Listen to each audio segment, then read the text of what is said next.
భారతదేశం ఏర్పడినప్పటి నుంచి ఇప్పటి వరకు ఏ రాష్ట్రంలోనైనా ఇవాళ ప్రభుత్వాలకు పన్నులు పన్నేతర మార్గంలో ఆదాయం సమకూరుతుంది. ఇవాళ చిప్ప చేతికి ఇవ్వడం మనము దివాలా తీయడం అనేటువంటిది శుద్ధ తప్పు. అంటే 2014లో మేము అధికారంలోకి వచ్చినప్పుడు కూడా మేమేమో మాట్లాడలేదే, ఆ రోజు ఖజానా ఖాళీ అని మేమెక్కడ మాట్లాడలేదే. తెలంగాణని అగ్రగామి రాష్ట్రంగా నిలబెట్టాలనే తపనతో మేము పనిచేసినాం. పగతనాన్ని పక్కన పెట్టి అధ్యక్ష ప్రతిసారి ఇప్పుడు నేను గౌరవ సభ్యుని అడుగుతాను. రాష్ట్రం అంటే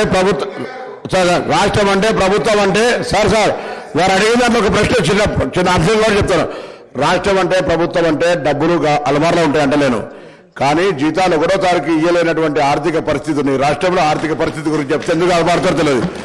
ఆర్పాటానికి అట్టహాసానికి ఏం ఇబ్బంది లేదు, కానీ వాస్తవంగా ఉన్నటువంటి లెక్కలు తీసుకుంటే మనం ఇవాళ మేము ప్రగతి భవన్ చూపెడతా ఉన్నారు, లేకపోతే డాక్టర్ అంబేద్కర్ భవన్ చూపెడతా ఉన్నారు. పేదల కంటే డబుల్ బెడ్రూమ్ బిల్లు గురించి మాట్లాడతలేదు అధ్యక్ష. ఈ రోజు మా దగ్గర హుస్నాబాద్ సంబంధించి పోతే మున్సిపాలిటీకి సంబంధించినటువంటి అధికారులు ఈ ఇంట్లో ఉంటే చనిపోతామని బోర్డు పెట్టారు, అయినా కూడా ఆ ఇంట్లో నివసించి ఇచ్చుకొని ఇటువంటి వారు కూడా డబుల్ బెడ్రూమ్ ఇవ్వలేదు అధ్యక్ష.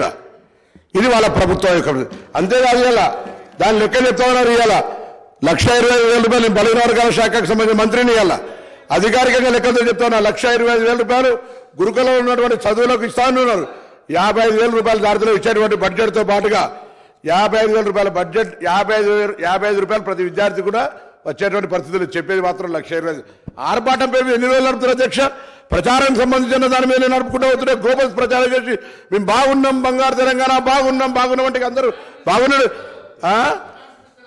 చెప్తాను. నేను నాకు సంబంధించిన అంశం చెప్తా, మీరెందుకు సార్ నేను చెప్తాగా నేను పార్టీ మినిస్టర్ గారు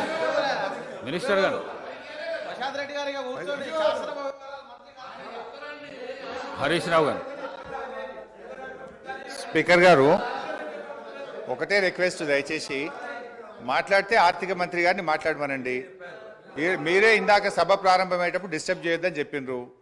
ఏది పడితే అది అట్లా మాట్లాడితే మరి మళ్ళీ దానికి నేను సమాధానం చెప్పాలి. I will deviate from my subject. అధ్యక్ష,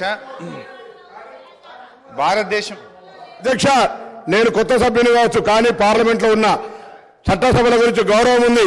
నేను ఎక్కడ కూడా ఒక పొరపాటు మాట మాట్లాడి నేను కూడా అడిగిన డబ్బులు అల్మార్లు ఉంటాయని తెలియనంత అవివేకులు కాదు ఇక్కడ సభ్యులు. డబ్బులు అల్మార్లు ఉంటాయి అంటలేను, కానీ జీతాలు ఇవ్వలేని పరిస్థితి, పెన్షన్లు ఇవ్వలేని పరిస్థితి.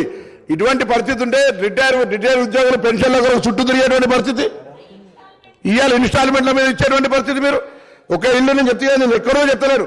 నా హుస్నాబాద్ నియోజకవర్గంలో జరిగినటువంటి సంఘటన మీ దృష్టికి తీసుకొస్తాను అధ్యక్ష. ఇది తమకు పంపిస్తారో చూడరు. ఈ ఇంట్లో ఇప్పటికి కూడా ఉన్నారు ఇట్లనే.